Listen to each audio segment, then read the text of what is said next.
Madame, Monsieur, cher Villebonnais, cher Villebonnais, nous abordons une période très particulière que d'aucuns appellent le déconfinement et que, compte tenu du fait, vous le savez, que notre département demeure en zone rouge, je vais plutôt appeler une période de desserrement du confinement.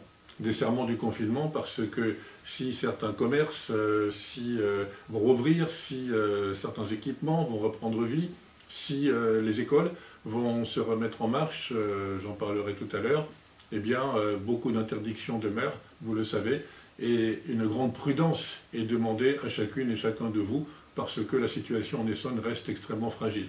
Alors je voudrais commencer mon propos en disant de votre part à tous et de la mienne aussi, un immense merci. Un immense merci à toutes celles et ceux grâce auxquels ce desserrement est aujourd'hui possible, y compris en Île-de-France, y compris dans les zones de notre pays les plus touchées. Je veux parler bien entendu en tout premier de tous les soignants, j'inclus bien sûr tout le monde, les médecins, les professeurs, les infirmières, les aides-soignants, etc.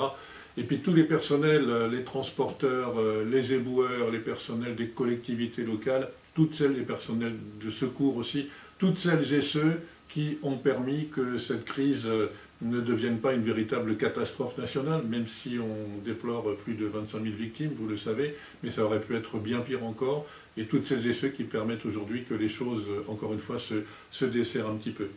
Alors, la reprise dans notre commune va être extrêmement progressive. Cette semaine va être marquée notamment par la reprise dans les écoles et dans les crèches. Une reprise très partielle, puisque compte tenu des obligations de distanciation que les élèves ont les uns par rapport aux autres, compte tenu aussi de la présence non complète de tous les enseignants de nos écoles, ce sont environ un tiers des élèves qui vont être accueillis cette semaine. Au cours des semaines qui suivront, nous espérons tous que les enfants pourront être accueillis de plus en plus nombreux. La commune s'est beaucoup investie dans des réunions de concertation avec l'éducation nationale, avec les chefs d'établissement. La commune s'investira beaucoup à travers ses services pour venir en aide aux enseignants dans la gestion très particulière de nos élèves pour garantir encore une fois la santé maximale de leur santé.